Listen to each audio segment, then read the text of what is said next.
Hey kids, do you like professional wrestling? We like professional wrestling too. This week in the news, AEW goes all in somewhere else in 2025. In the Lazy River, I enjoyed Dynamite. That's headline news enough. And in Vader Club this week, the Tower of Doom match from Great American Bash 1988. Chris is laughing because we just got done watching that. This Expanding the standards, lowering the bar of the Vader Club. no. It was just one of those things where it's like, this is also a chance for me to recommend stuff from my childhood or whatever that other people haven't seen necessarily, but are kind of. It's sort of important historically, at least in terms of Kevin Sullivan, and he just passed. I mean, everybody's kind of seen Sullivan and Cactus Jack versus the Nasty Boys. But anyways, this is Shake Them Ropes. I'm Jeff Hawkins. He is Chris Novembrino.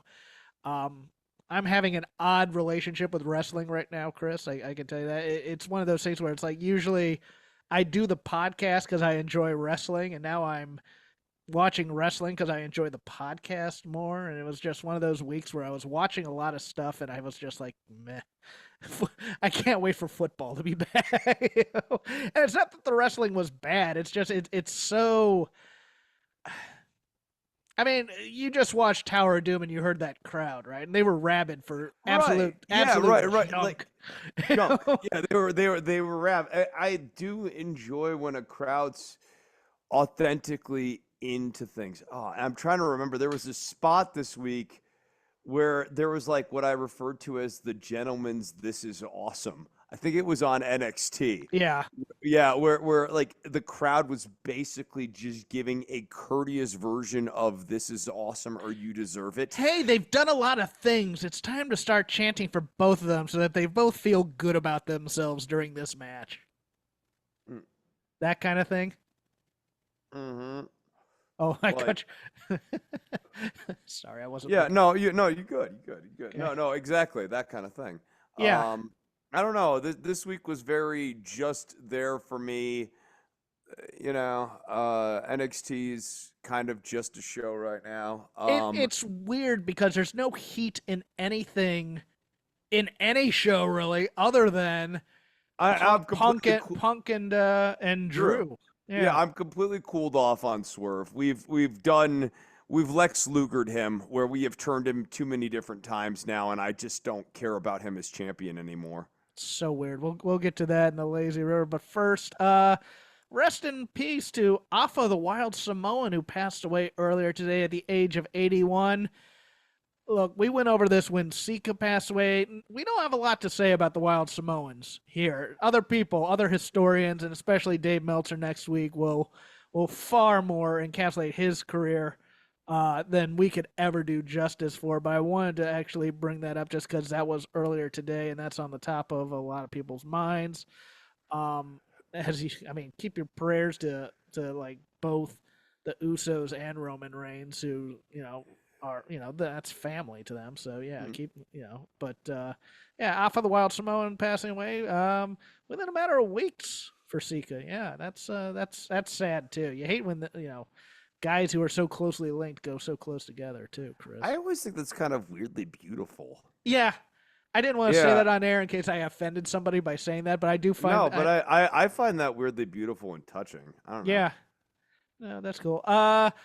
Tony Khan made the first of what he claimed are a series of big announcements with his first U.S. stadium show, and that would be the 2025 version of All In will be July 12th at Globe Life Field in Arlington, the home of the Texas Rangers. The pro wrestling pay-per-view setup, the place would be able to max out at about 35,000 fans. It will be the first AEW show in North America in a venue that large, and the first pro wrestling event in that venue. The lead up will also feature, quote unquote, a series of events in Arlington that will be announced in the future along with ticket info. Tony Khan did say that All In would be back in London in 2026. I do not understand the wisdom of running this in I'm with you. Rangers ballpark. It's specific to the Dallas Fort Worth Metroplex, though. Arlington is not connected by the train. If you did the American Airlines Center, anyone who's coming in from out of town could hop on the Dallas area light rail Yes. system Yes. and go right down to the AAC. it's a smaller venue, sure, but like, man, you're really trying to get 35K out here. I mean, you need diehards. It's hard enough to, get a full American Airlines Center. New Japan had some struggles with that. And if you're going to do that, you want to make it as easy for tourists as possible. If they're going out to Arlington, they're either going to have to take Ubers or they're going to have to do rental cars. If you did it at Ooh. American Airlines Center in Dallas, they could be taking it right from the hotel. I remember when I went to Mania in Dallas, I took the train from my hotel to American Airlines Center. It was very easy. It was like a one-stop Very easy. type thing. Uh, I am even more baffled by doing a stadium show in the United States where AEW cannot book a 5,000 seat arena and fill it week to week. They're having regular issues getting attendance for television tapings. Where are these people coming from? And plus you have also expanded the number of pay-per-views that you do in a year to, I believe it's now 8 that they will be doing in 2025. Right? And so if a show is closer to you within that calendar year, you're probably going to save up and go to that one show that's closer to you rather than road trip out to Dallas Fort Worth, which really doesn't have a lot of other stuff going on in it. And it's not really Dallas Fort Worth. It's Arlington. Arlington, which is in between both of them. It's part of the metro, but yeah, Arlington's, I mean, God, if you got a hotel out in Arlington, you're really doing nothing for a few days. You're just sitting in Arlington waiting for the show. It would be like if they decided they wanted to do a stadium show in Los Angeles and they booked Carson, the soccer arena here, where the LA Football Club plays, the LA Galaxy as well. And that's a good hour outside drive with traffic and everything, and there's no real mass transit going out there. No, you're about 25 minutes from Fort Worth, and you're about 35 minutes from Dallas in Arlington, 30 minutes. Just depends on traffic. It's not convenient to just go there. If you're going from Dallas, presumably your hotel's going to be somewhere near the airport. Arlington's not near either one of the airports, by the way, either. I mean, it's not near, but it's not close. This is just a bad location. This had to arise out of them doing all these small shows, these collision shows that literally nobody's watching, and the Ring of Honor pay-per-view, and not looking at the numbers at all, going, we are running shows there all the time. No one's coming to them, Tony. Well, yeah, but we're running shows there all the time. Well, it's a little keeping up with the Joneses because WWE's doing the arena or doing the stadium shows now, and there's a little bit of jealous. I think it's also possibly they got some money from the city of Arlington to do it there. And it's one of those things where, hey, if you pay to play, we'll come bring a stadium show to you in Arlington. Sure, why not? I think it's kind of smart to let England cool off a bit, especially since they've done horrible advertising, especially for the Dynamite that's supposed to be there the week before All In, which I think is next week. I feel like this is going to be a house looking for a show rather than a show looking for a house. You know what it's going to... I mean, if you've ever watched old NWA tapes where they were doing the Great American Bash on tour and they were booking football stadiums, but it's like a bunch of chairs on the football field and then people in the stands, it's going to feel that kind of emptiness to me, I think.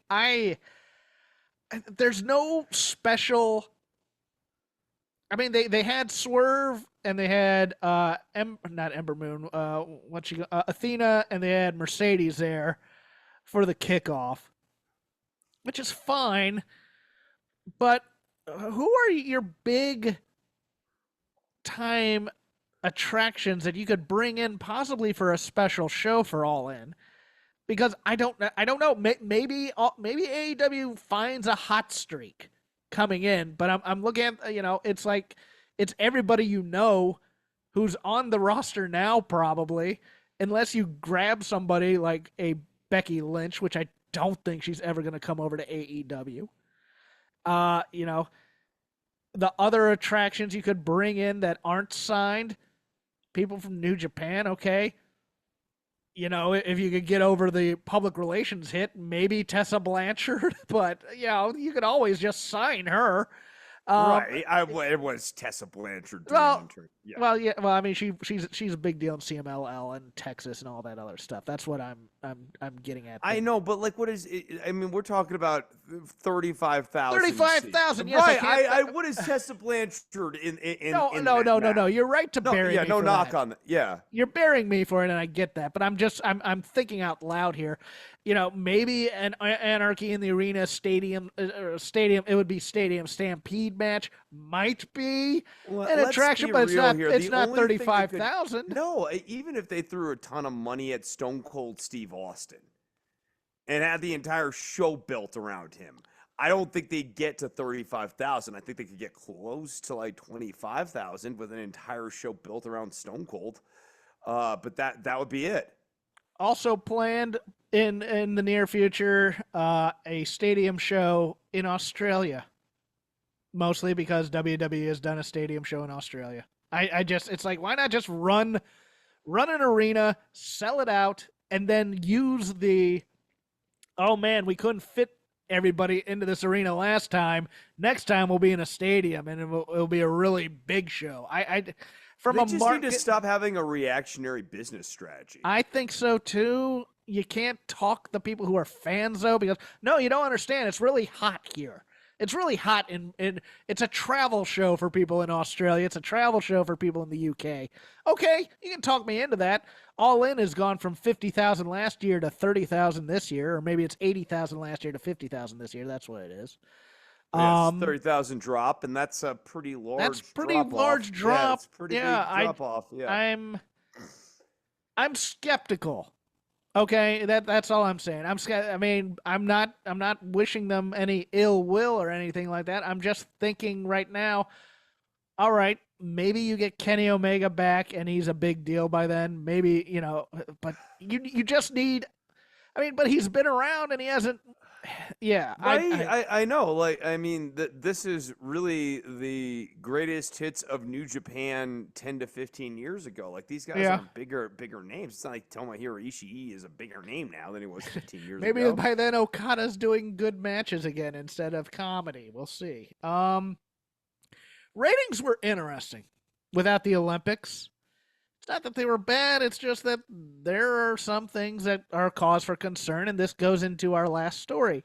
AEW, 703,000 this week, but started with 836,000 coming in from Big Bang Theory and ended with 606,000. The real numbers to look at, this is Dave Meltzer from The Observer, is that in the past year, they are down 14% in viewers, down 18.2% in 18 to 49, and down 34.4% in 18 to 34. Those numbers basically say how much they are really down. While First on Cable is good, there have been a lot of losses, particularly 18 to 34. NXT, 617,000 from 1 year ago. The show was down 9.3% in viewers and down 7.2% in 18 to 49. Factoring in homes losing cable, the real declines would be 3.2% in viewers and would be up 1.2% in 18 to 49. Chris, your thoughts? I mean, I think the thing I'm always interested in, I guess if we're parsing AEW Dynamite, is are they gaining viewers through the show or losing viewers through the show? And this was a very attritional show. Yeah, they were Yes. losing people heavily throughout the show. I mean, I guess we can parse why that is a little bit more when we get into our review of Dynamite. Is it possible from that Dynamite that it turned off people who wanted to just watch wrestling? You know, it's so I don't feel weird like that was the only problem. I mean, to me, it was also that the wrestling was kind of not necessarily the best wrestling in the world. No, I would agree there, but it was a strong, push, I thought, for All In, but we'll get to that in the Lazy River. I just was wondering if maybe they turned off their hardcore base a little bit because they were doing video packages and whatnot. I don't know. I don't know. I got one other story, and then we can go into it. Injury front. Dakota Kai suffered a torn meniscus and will be undergoing minor surgery and expected to be out 8 to 10 weeks. The backstage attack by Shayna Baszler, Stark, Zoe Stark, and Sonya Deville. What is her name? The Prime Prime Fusion group or something. Fusion Yeah, experience. oh my god, it's so bad. It sounds like a It side sounds like group from like Emerson, Lake and Palmer or Yes had a band in the 70s called like the Prime Fusion Pure Fusion. It's the Pure Pure Fusion Fusion collection collective. Collective. Okay, yes. Collective, yeah, which It was a almost prog sounds. rock band, obviously, in the 70s or something. Yes. Yeah, it's It's terrible. a It's a terrible terrible name. name. That I was name, trying to it's figure out terrible. what PFC like acronyms or like codes for it. I can't even come up with anything.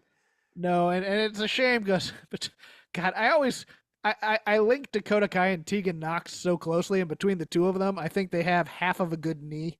Yeah, I Uh, was gonna say they're down to about 1/4 meniscus between the two of them. yeah. I think Asuka's getting ready to. She may be ready to come back. I don't know. I would say, hey, if you can, if Dakota's down, Mako Satomura is on her last year. I wouldn't mind sticking her in damage control and just doing some, or maybe even bring back Bailey if you want to put her on Raw. I guess I don't know. It's one of those things where they may need somebody to talk for them. They may not.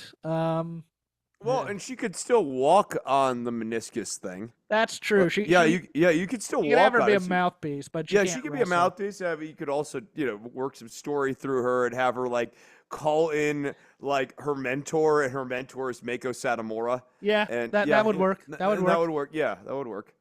That'll do it for the news. Now for the lazy river of wrestling criticism, whatever we watched, whatever we had time for this week. I will start with a very short one. Because you have to call out when comedy is done well in professional wrestling because it's done so poorly so oftentimes. But on Raw, that Randy Orton Ms. R-Truth sketch was phenomenal Oh, in so many ways. yeah. Old grizzled Randy Orton who's just he's doing just enough to feel like he cares, but you can tell there are times where he's kind of phoning it in and not really committed to the bits that he's doing. He's running down for a save and he's high-fiving people on the way. But that's where he basically gives Miz's own promo back to him. And then it's like, you really think he has a chance? Oh, hell no. I died. It was so great. Chris, to you, please. Yeah, no, I also enjoyed that segment here. Okay, let's talk Dynamite, because it's like when you go match by match, the only one that really stuck out to me as being bad, because I thought Orange Cassidy, Roderick Strong, Kyle O'Reilly was good. I thought the Mercedes Moné and Hikaru Shida match was an egg, honestly. Oh, okay. Yeah, I like the new look for Hikaru Shida, or at least I have not seen her since she's kind of changed You and up I the look. agree on that. Yes. Yeah, I think the look is a benefit. I think It's very Jodie Comer from Free Guy. It must be a video game cosplay, and I'm not sure from where, but I dig it. I like it a lot. yeah, I like it. That said, I think she needs to retool her offense, because part of that look rechange has resulted in a loss of verticality to some extent. The drop kicks and the off the feed offense did not look particularly good from Sheeta. I think that can be changed with some suplexes, some swinging neck breakers, some DDTs. Like, there's a lot of moves she could very easily work into her offense. But I think with this new look, which again, big net positive, she is going to have to change out some of her offense here a little bit, because it just doesn't look as good anymore. I thought Mercedes was having a hard time getting into rhythm in this match. I thought her offense didn't look like top tier offense. I thought the finisher in particular was very, very gross looking. Like, it not gross as in like, oh man, devastating. Gross as in like, Jesus, that was ugly. And it was ugly enough that they didn't even go back to it on replay, which is always a telltale sign that even the people in the truck knew that wasn't good. I mean, I think the story itself is fine. Mercedes needs Camille to help her out. This is the new heavy thing. But then it really begs the question of, is Camille turning on Mercedes a big money angle in the long term? And I don't know that it is. I don't think it is.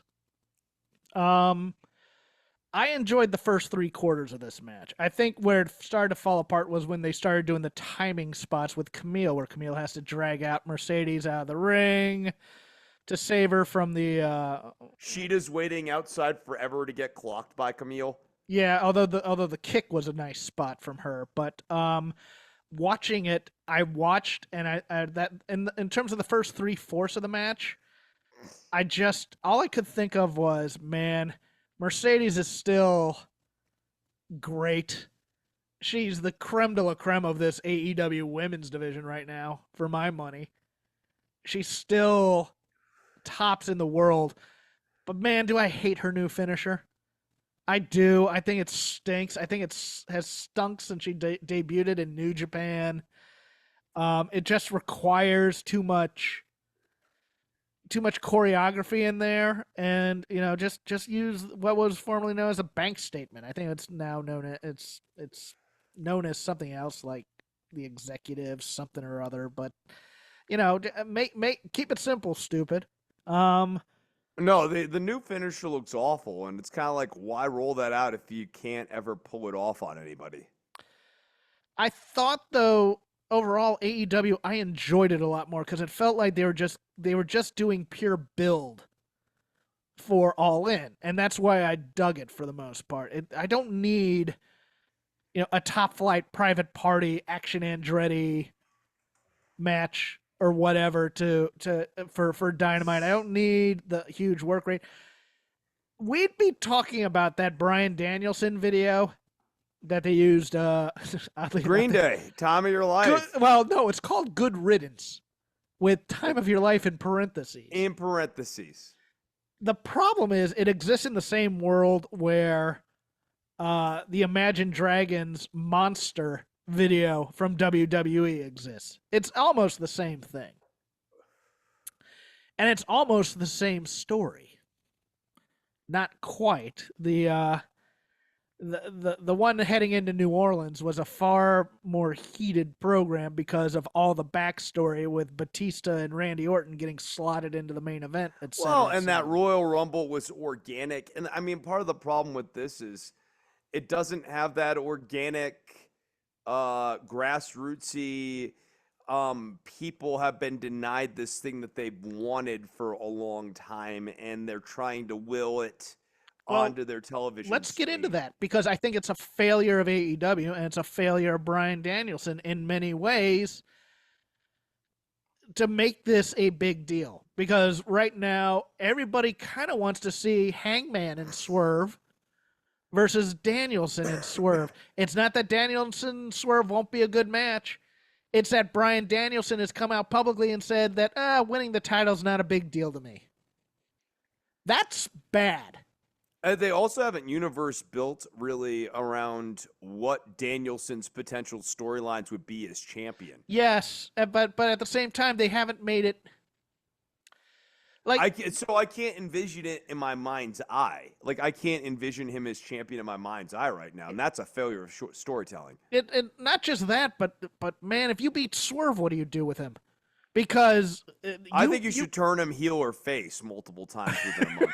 Well, that's just the issue here, is that he started out kind of heelish with Adam Page. Kind of heelish. He literally broke into the house. Home invasion guy. And then they started playing the story when he was about to win the title in that three-way with Joe and Page, where he's a kid with a dream. Kid with a dream. I was in the Army. I found myself in wrestling when I was getting into a little bit of trouble, etc. And then it's back and forth from week to week, including this match where Nana is doing the dance and doing the Who's House and going call and response when he's the heel against Wheeler Yuta. It absolutely confuses, I think, everybody.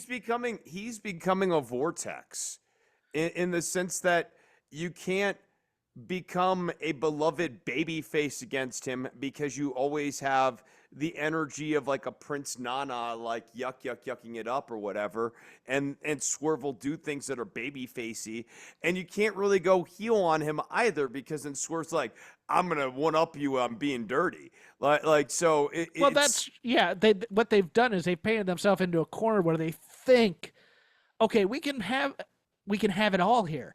He's a good babyface champ, but we'll continue to have him be cool to the audience and cool because he's a rapper, so we need to continue a little bit of trying to keep the tough guy street cred stuff with him, and it just makes him come off like a jerk to me. I don't know about you. oh yeah, no, I don't like him No, anymore. the snarling. I mean, he'll be. I'm not interested. Yeah. I'm not interested in him as a heel because he's like never quite dastardly enough in a way, and now he never gets comeuppance either. So he's not an interesting heel character because, like, I don't want him to be the champion anymore. But there's no one I want to see actually get their just desserts because obviously, like Adam Page, it's kind of like this, Drew McIntyre, CM Punk, let them fight sort of energy.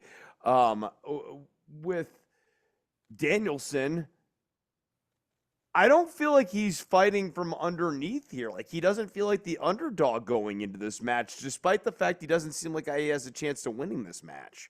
The one thing I liked I liked Swerve coming back and kicking him in the head, but that was a definite heel move. That was a heel move. But you know what? But you know what? Danielson also, to me, and it's so funny. I was listening to people. Oh, I thought his emotion was awesome. I thought Danielson was terrible at times watching Wheeler Yuta. Like, there's no real desperation there for Bryan Danielson. There's no real struggle because Bryan Danielson's not a great actor. He does the things that he does for Bryan Danielson well. Right. And then Yuta. Nobody cares Swerve. Yuta and Swerve had the wrong match. Yes. Too. Yes. They had the wrong match. That match should have been Yuta trying to prove something.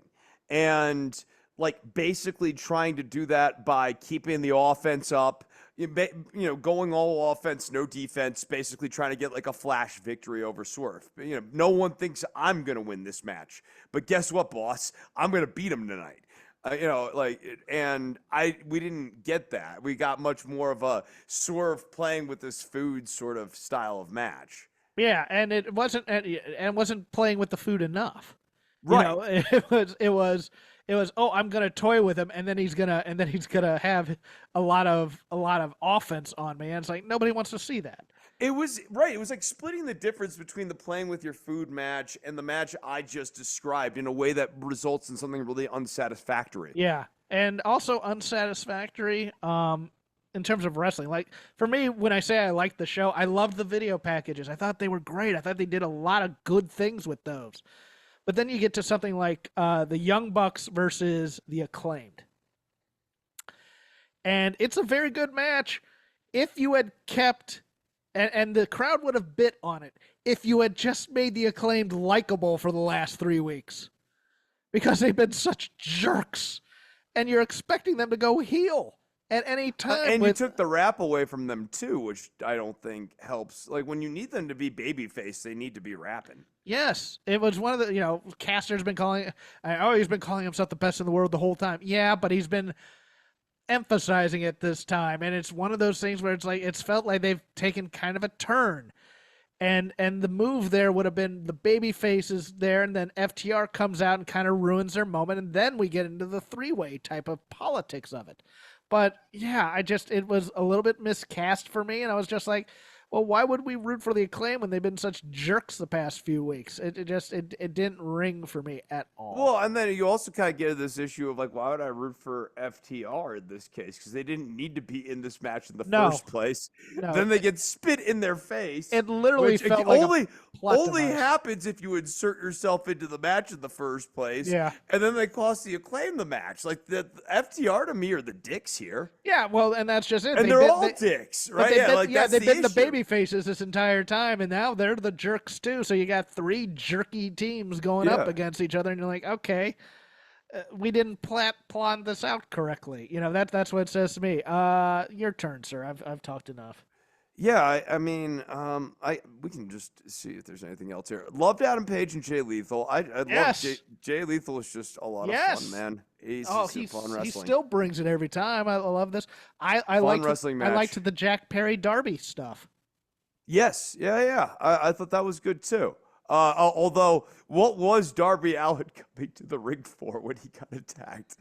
I I I liked the spot where Jack Perry attacks him, but I was going like, wait, what was he going to Well, do? He just was he going Chris, to do if your a music supplemental hits, promo for this? yes, if your music hits and your Tron plays, you are contractually obligated to walk to the ring, no Yeah, matter if you think Darby it's a trap looks or at not. Gorilla. He's like, Yes. I don't know.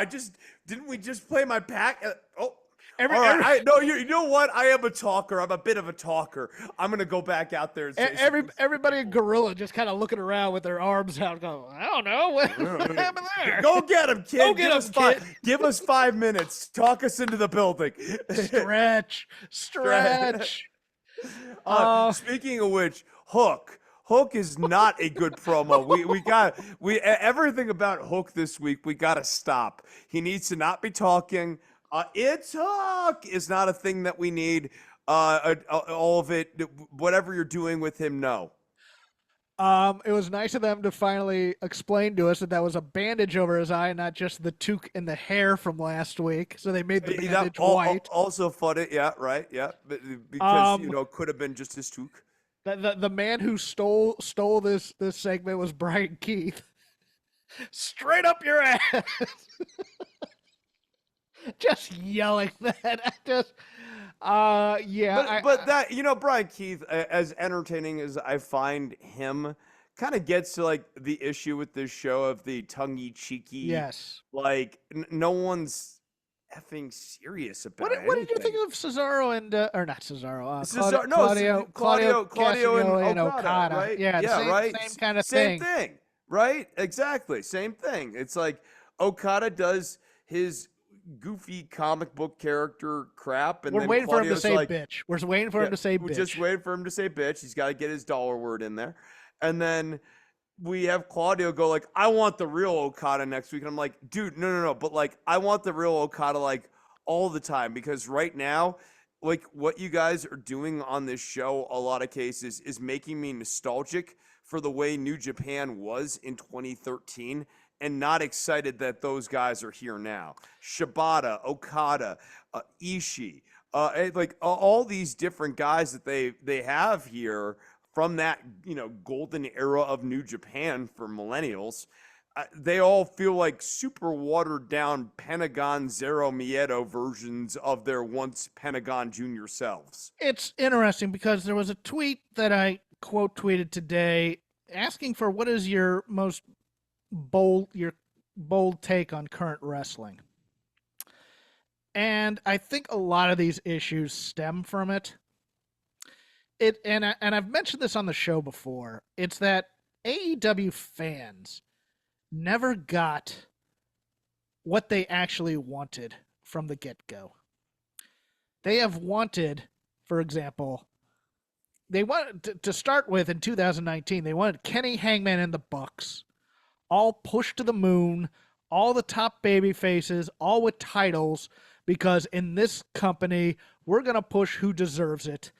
And screw that WWE and what they're doing because 2019 WWE was terrible.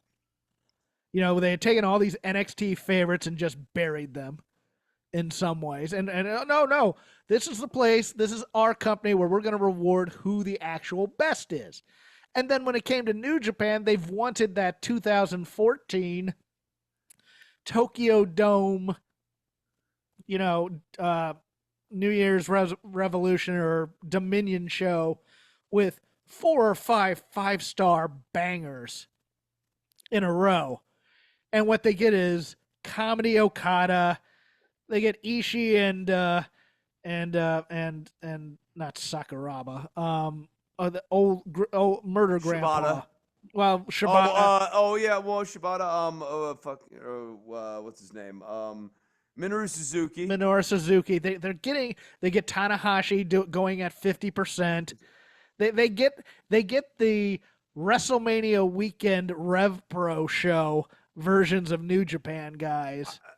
Yeah, or like the Legacy Tour, like it's the band from 15 years ago, and they're back out there and they're playing all the songs about 5 to 10 BPM slower and half a step down. And you can hear the And you can't frustration. build you no, you get it, right? Like I mean, I get it. It's like you kind of thought, oh, bringing these guys back in would sort of get you back to 2013, but these men are not time machines. Yeah. These are men. We'll They're sign Okada to this big money contract, and everybody's just waiting. Oh, the Rainmaker's here. He's a star. Took and him he away would be from the Vince. guy.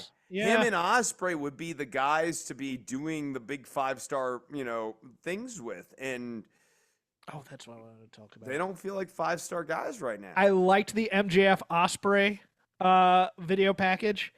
They missed a golden opportunity being in Norfolk because Norfolk is about an hour plus outside of Yorktown, where the British surrendered to America during the Revolutionary War.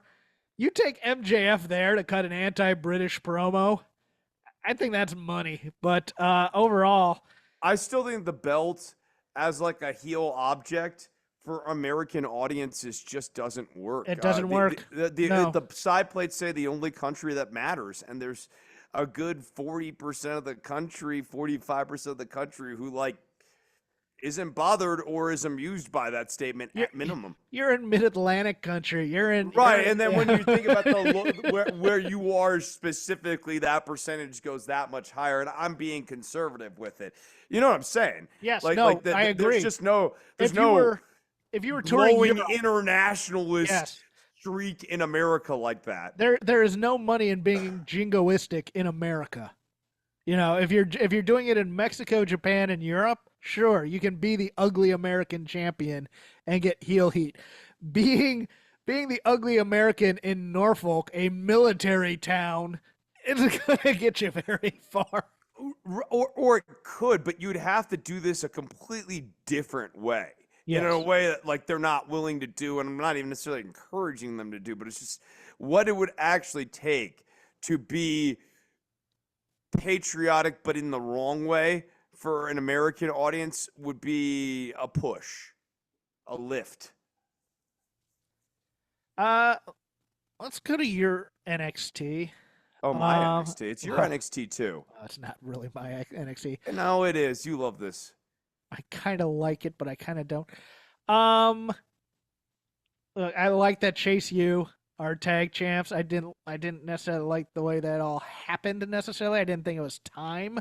I was confused because I swore Ridge Holland was turning on them. Yes, so did I. Yeah, it was very confusing, and I found the conclusion of that match also confusing because Nathan Frazier and Axiom this breakup for they years. they never actually had a malfunction at the junction. The whole, even if it's not a breakup, like the whole, like Chekhov's gun to this is that they're gonna have the fatal malfunction at the junction that's gonna cost them the titles. And like they had near misses, and they turned the near misses into saves.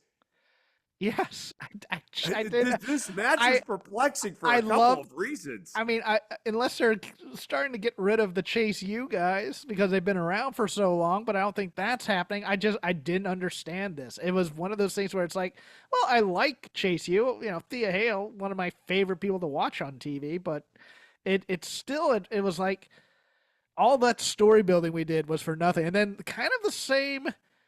Well, and like Rich has been a dastardly guy as underneath the surface. Yes, he's this whole been time. cheating behind everybody's back. Like, right. Like the whole thing about getting these title shots and stuff involved him pulling strings and crap. Unless we're doing the opposite way, where it's like, oh, he's been cheating this whole time, and then he cheats to get the titles, and then we all decide that's good. Now he's been cheating all this time, and he wins clean.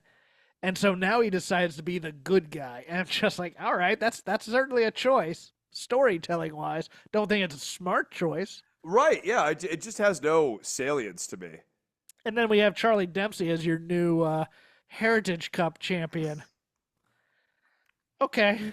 Makes sense because they've been setting up this whole Tony D'Angelo Obafemi thing for a minute here, and they want to get the cup off of Obafemi, but this Charlie Dempsey, Tony D'Angelo storyline was one of the dumbest storylines they've Yes. done on the show. Where Dempsey In a wants to be a good gang leader. It's just mini dumb. mob boss, and like even D'Angelo is making fun of him of being a mini mob boss. Never mind the fact that I actually think it would be much funnier if D'Angelo accused him of cultural appropriation. Yes. By the way, if you haven't seen Tavion Heights and Noah, Oh go. goodness, Oh my his God, he's performance looking is great. I saw in the thing you linked me, people go like, I can't believe this is happening to so and so. He's the ace of Noah or whatever. I'm like, it's dude. I mean, they're Noah's not as big as you think they are in your head. Yes, but what they're worried about is that WWE is going to like poach everybody, or they're going to clean them out, or why are they? The real reason is why is a WWE guy beating our guy type of the thing. So they Yeah. start to worry. But trust me, I think Mood is getting a cash infusion from WWE. That's why. Um, these women in this match next week. It's a real who's that of It's a professional real wrestling. yes. It's what's the old roast joke. It's usually a who's who, but now it's a who's It's a who that. cares? Oh, yeah, who Who cares? cares or who's left type Yeah. of a thing. Unless now let me posit this to you, Kendall Gray wins this. I was gonna say the one thing that would change this is Kendall Gray has a breakout performance in this, Yes. like basically runs the table on these guys, and this is just the Kendall Gray show. After the losing streak, it's all been a feint for when she just brings it. Don't think it happens. I don't think it happens, but totally, this could be a really nice like initial breakout performance if she basically had her Ken Shamrock moment and snapped and just like went crazy on everybody. That said, if it's who deserves it, might be Ren Sinclair. Just because of the awesome character work she's been doing week after week after week, and she could actually build a feud. She's not bad wrestler. She's not bad. No, wrestler, she's pretty good too. Yeah. I mean, she's been around for longer than you think too. So I mean, she's a vet. It wouldn't be the worst choice in the world. Anything else on this? Anything else on this? I liked the initial setup of Ethan Page and Joe Hendry. I think we've all been waiting for that shoe to drop. And I liked Wes Lee kicking Joe Hendry in the face. Now, what stunk on this show was Wesley's promo, Yes. which was absolute meandering garbage. And it wasn't even contemptuous, something that draws your disdain. You didn't even resent him for anything he said. He wasn't even saying things that weren't true. He just sort of stated his case, said he wanted to go out on his own, that they're going to go back to TNA and he's still going to be there. And I mean, there was nothing heelish about this promo at all. He is right now cruising to be the most ice cold heel in a long time. And this is one of the weakest heel turns. Weakest big heel turns, structured angle heel turns I can remember in recent memory.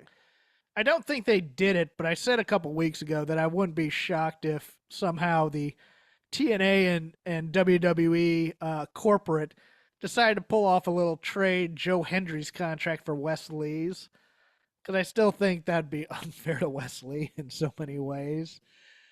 But I would not be shocked if somehow they go, "Hey, how much money could we give you for Joe Hendry's contract and just make him a full-time NXT guy?" Because it feels. Oh, they want to push. It feels right. It feels right, doesn't it? I mean, yeah.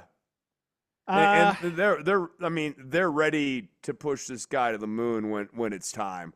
I still think pretty much everything about him is a natural heel. I just love that it's like funny that everyone loves him so much, but like everything about it's. There's nothing wrong with being loved either. I mean, I'm kind of. I mean, no, it's great, right? Yeah, no, but I mean, like holding a microphone with your own face on it. That is an absolute right.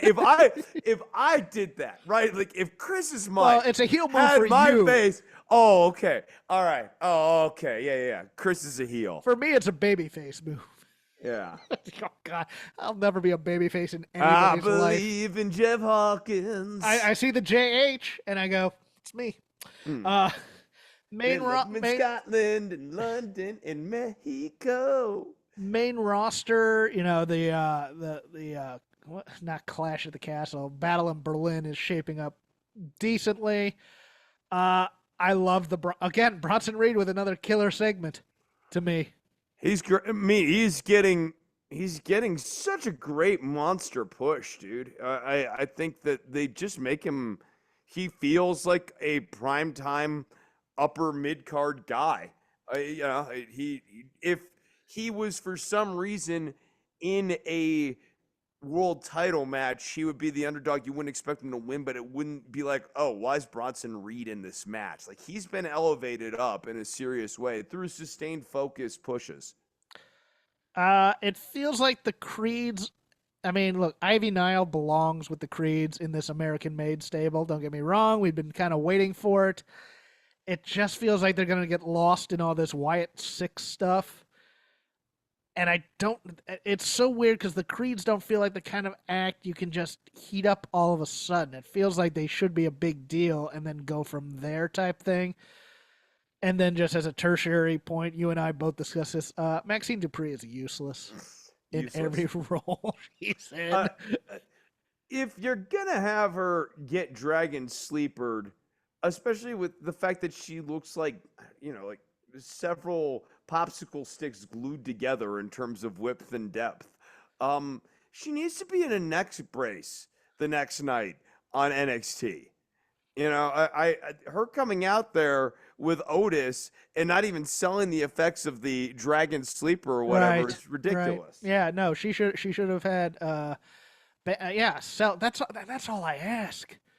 Just sell injuries and things like that. Like it drives me nuts. Like AEW did not do a injury angle to John Moxley before he took all this time off, so that he could like come back like a Dusty Rhodes type thing. It's one of those things where it's like, yeah, we know that it's all a work, but man, give us stories to sink our teeth into and make the damage seem like damage and other. Yeah, it frustrates. Look, I thought Otis had a decent match with Obafemi. Wasn't anything to write home about. No, and I didn't necessarily think that needed to go to a conclusion either. I thought that like Otis could be one of these guys that Obafemi has not yet beaten. You know what I mean? That could have been a non-finished sort of scenario.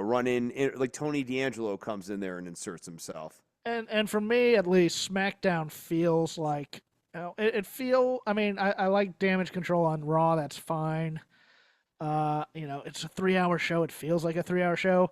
SmackDown feels a little repetitive to me. I liked the Kevin Owens story. I like the way they got to that title match. But overall, it's like it's I Cody did feels. like that Oh, Kevin go ahead. Owens thing. No, I Yeah, like the Kevin Owens thing. I thought it was cool. Just getting Kevin Owens fired up and having him basically give a promo for why anybody in the locker room deserves it. I thought that was good. I yeah, thought that was an interesting way to get there. what's the name of the GM there? I'm forgetting all of a sudden. Nick Aldis. Nick Aldis just says, "Hey, I think I see my contender right here." Boom. Didn't need to do a casino gauntlet. No, because he was Whatever. he wanted to test him. Like it wasn't that he's not worthy. It's that he's not worthy if he's not willing to fight for it. There's no point as a fight Yeah. promoter. There's no point in me putting somebody in a match if they're not even going to try.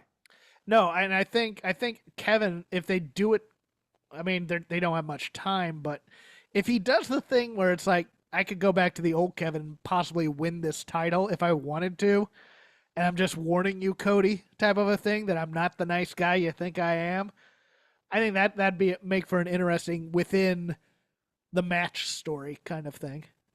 Yeah, yeah, right. Well, I mean, I don't know that he needs to turn heel during this. I don't match, want but him to turn heel. I don't want him to turn heel. I do want him to go ruthless and basically show Yes. Cody like, okay, you want a fight. I'm going to give you a fight. Kind of like the Jarrett thing with Danielson. Yeah. He doesn't turn full heel, but he goes, "I know that world. I can live in that world, and I'm fine living in that world. And this is Right, for the title. Bro, this is for the title, and you wanted this. Yes. You asked for this. You asked for this type of thing. I got nothing Yeah. else for the Lazy River. Do you? I don't think I got anything else either. So, for Vader Club, I did give Chris Tower of Doom from Bash 88, an interesting pay per view in and of itself. There's some decent matches on here. Midnight's versus Fantastics, Tully and Arn versus Sting and Nikita's not bad. A terrible finish to the main event, Flair Luger, where the Maryland State Athletic Commission stops it due to blood.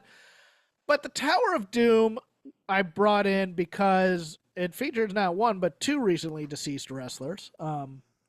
Kevin Sullivan, and playing the Russian assassin this time is Al Blake, a.k.a. Vladimir Petrov. Usually the Russian assassins were played by Jack Victory and the Angel of Death from the old World Class, but Tower of Doom is an interesting experiment that I would consider, much like Starrcade 89, Future Shock, a brave failure. Brave is a word that you definitely need to have in order to be part of this friggin' match. The NWA, I mean, at this time they had done for the last 2 years for the Great American Bash on tour. They had done War Games matches, and they were doing War Games matches, I think, for some of the on tour things. But they didn't want to burn out the War Games because they knew what they had. They knew it was a hot product. So we need another type of match, and Kevin Sullivan had this idea for a 3 cages, one on top of a ring, Tower of Doom match. He had come up with this story about kidnapping Precious and trying to bring him in. He had been feuding with Ron and Jimmy Garvin at the time. So this was basically a replacement for War Games. Now what's also interesting is that during the planning for this entire thing, this is going to be their big match for the summer, Michael Hayes took the plans for this match and ran off to World Class Championship Wrestling to put this on, and that is the triple Dome of Terror is what they call it? Michael Hayes must have written down the plans like on a napkin very quickly. But they did want to do the exact copy of this. So instead Right, so they came up with something dumber somehow. So instead, we're going to climb up the 3 cages instead of going down. Now the rules are... I'm going to just save everyone some time. If you want the action that we are about to review, I recommend going to YouTube and looking up Nickelodeon Guts Aggro Crag. These are much more entertaining and shorter. So the whole story of this is you're trying to make your way from the small cage up top to the bottom cage in the bottom, where Precious, the holder of the key, will let you out, and the first team that all escapes wins, which is terrible for a cage match. I'm sorry, I hate that. Cages are supposed to keep you in there, not supposed to get you out, and this thing is ragged. It is ratchet, as the kids might say. It is barely being held together with bubblegum and duct tape, and you got some big beefy boys up there who don't seem to care that this thing may be a little bit precarious and may kill Tommy Young if he falls off the ladder, type of a thing. It is Tommy Young, however, has taken the safety posture of crouch, act like everything's highly normal as he clutches the cage desperately with all fingers around with it one in hand, a vice grip. Yeah. Because he's required to have an air horn in the other so he can blow it before pulling the ramp. Yes, I have failed to name the participants. It is, on the babyface side, it is Ron and Jimmy Garvin, the Road Warriors, and Dr. Death Steve Williams. On the heel side, a ragtag fugitive fleet of the Varsity Club of Kevin Sullivan and Mike Rotunda, the Latin heartthrob Al Perez, personal favorite of Jeff Hawkins, with Gary Hart, and then Paul Jones and quote-unquote the Powers of Pain, but it's Ivan Koloff and the Russian Assassin. Now, I found out, Chris, before we did the show, one of the reasons that they were calling them the Powers of Pain here, I believe, was so that the real Powers of Pain, who had just jettisoned the territory because they had refused to do one of these Dusty Rhodes scaffold matches that would break people's legs. The Warlord and the Barbarian said no thanks, so they had jetted off to WWF, and they were hoping that they wouldn't be able to use the name. So they were calling Ivan Koloff and Vladimir Petrov, or the Russian assassin here, the powers of pain here. That is why that is happening on the commentary. Your commentators are Jim Ross and Tony Schiavone, who Jim Ross is on one during this entire thing. Jody Schiavone sounds like he's geeked up. Schiavone is he's in talking awe. way too fast. Schiavone is in awe. He has his upper register going. I think Schiavone realizes the danger of this as this rickety cage is going back and forth as Dr. Death is just an absolute maniac here.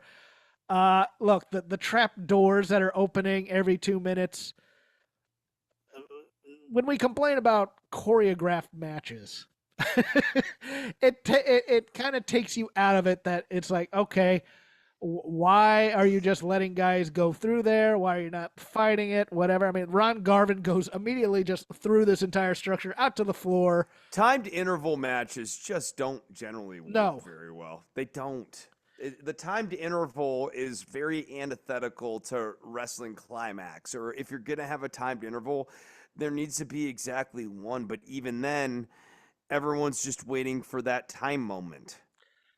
As well, the other issue with this, and this is kind of a spoiler, is that this is all kind of a ruse to get Kevin Sullivan in the cage with Precious alone, and then of course there has to be a dramatic rescue where everybody climb, because you have to climb a ladder all the way up this structure to get into the cage. So all the baby faces are rushing up ladders to get into this structure to go all the way back down so that they can chase the heels off. It is ridiculous. If you want to watch better Kevin Sullivan matches, the ones that I would suggest are Google anything from Nitro in '96. Well, Sullivan versus Benoit. Right, with yeah. Dusty on commentary. They in the ladies' room. You know, that's a great one.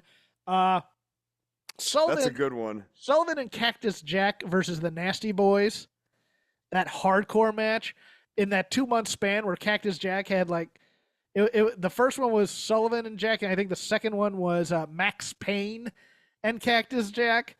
Versus this is when Cactus Jack was absolutely killing himself. He also did the hardcore match versus Paul Orndorff during this time frame too. But no one hits the ropes quite like Brian Knobbs either. No, but those Brian Knobbs is off the ropes is a thing. Those would be what we call better matches. This was just something to show. All right, we're trying to think outside the box, but we didn't quite think this all the way through. This triple, so yeah, like let's talk about why this doesn't work, shall we? Like because you can't run on a cage top. So you can't run on a cage top. You also can't keep doing slams on a cage top. So one of the big issues here is the structure itself.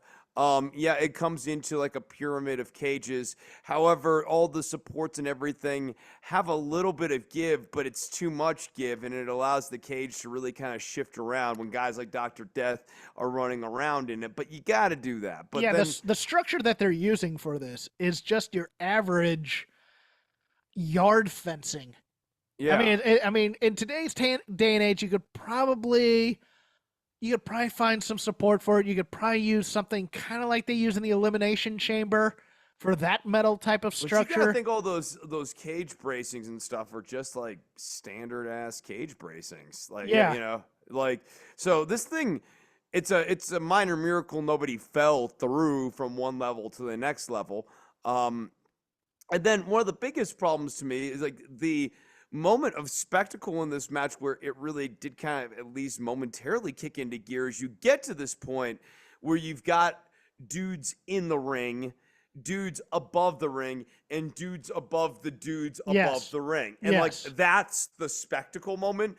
But the way they have this whole match structured, everyone's goal is to leave the ring as soon as or leave the cage as soon as possible. They have no reason to stay down or in the cage. And when they were booking this out, they never thought maybe the heels might stay in the lower cage and, you know, basically just wait there to kind of ambush the baby faces out. No, do something to make some action still be forced in the bottom of the cage where like the guys don't want to leave the cage strategically.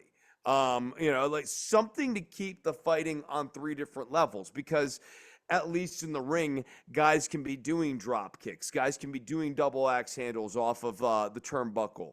In the second tier, all they could do is hang on to the top of the cage and put the leg scissors on him. Put the leg scissors on him.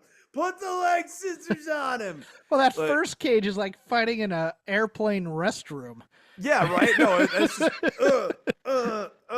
like, And yeah, right. and Dr. Death and Rotunda are just, and Ivan Koloff's looking around going, get me the F out of here right now. I'm too old for this. And I just, the one mental picture I have is Ron Garvin trying to climb from that first cage down to the second one and being very, very ginger about the whole thing. He's just hanging on for dear life, trying to figure out how he's supposed to get down from this thing. Yes, Everybody's basically miserable except for Hawk, who, of course, believes that he's actually some sort of comic book character from Marvel and cannot feel pain or die. There must have been some good cocaine that Oh, night. yeah, he was on some good stuff that night. Him, Dr. Death, and Animal, possibly. Maybe even Al Perez. I don't know. Perez is just, he is so out of place to make here. a serious comment on that, like, it's actually not hard to imagine why that would be something people might need to do before doing a match like this. No, that's what made Right, yeah. ECW in the mid-90s was the drugs. It's like, okay, what do you want to do that's crazy? Okay, cool. Give me a second. Yeah. And then they go back in. So we do have in advance next week's Vader Club. Chris has picked it out from March 14th, 1999. Kidman versus Mikey Whipwreck. Do you want to say why you picked this, or do you want to wait? Yeah, no, I'll say it. It's basically just a match that has kind of an interesting story behind it for Mikey Whipwreck's career. Whipwreck, talented guy, was getting over in ECW, and they brought him over to WCW, and there had been some excitement of him adding some new jolt into the cruiserweight division. Him and Billy Kidman have this match, and especially for 1999, I think it's a pretty darn good little match. I think the work's really good in this. And so did somebody else backstage, a recently deceased wrestling superstar by the name of one Virgil Vincent. You know him by many names. Mike Jones. Mike Jones. He was very, very upset that Mikey Whipwreck had a good match like this and thought that it made him look bad. And he complained about it to higher ups. Yeah, this is part of the backstory. So Whipwreck. Save the rest of it. That's our teaser. He'll tell you the rest of the story. Well, no, this is also leads to me discovering this week that there apparently is some discrepancy about how old Mike Jones, Virgil wrestling superstar, was when he died. Where NBC reported that he was 61, but Wikipedia says he was 74. Also of a discrepancy where he went to school, because I was led to believe he went to the University of Virginia, and other sources say Virginia State, even though he is listed in our alumni database. So it's so weird. But yes, we will talk a little bit about Virgil next week, it looks like. Next week. This has been Shake Them Ropes. I am Jeff Hawkins. You can follow me on Elon Musk's X at CrapGame13. You can follow the show at Shake Them Ropes, all one word. Chris is only on the gram, but he's also on Spotify. I forgot about that. Sorry. That's right. At DOCTOR_NOV. We are part of the Voices of Wrestling podcasting network. I am on Fight Game Media on Wednesdays, about 20 minutes after Dynamite ends, with Paul Ace Fontaine doing the Dynamite show. Drops in your podcatchers the next morning. Thorough deconstruction of that Wednesdays. Dynamite. Chris is going to plug his music and his other stuff now. Absolutely. The Spotify. If you don't sub, you're a scrub. Get over there. Look up Chris Novembrino. We don't want no scrubs. Scrubs is a man who can't get no love from me. me. I am getting some love internationally, though, which has been cool. From where? Actually, Isle of Wight? Wight? No. I mean, it's a number of places. What do we got here? What's LV? Las Vegas. No, it's not. It's Riga LV. That's something else. Prague is in Czechoslovakia. Yes. Latvia. I've got Vietnam in here. I got Dehadun, India. I got Costa Rica, my friend. lots of people are listening to this music. I mean, by lots, I mean there's way more countries than I was expecting. So I'm excited about that. Please go and check out the music. Just posted a couple of new tracks this week. That brings me up to 8 tracks on Spotify. If you want music lessons, you can go to Instagram.com/DOCTOR_NOV. Dr. Nove is my name-o. Talk to you next week. Bye.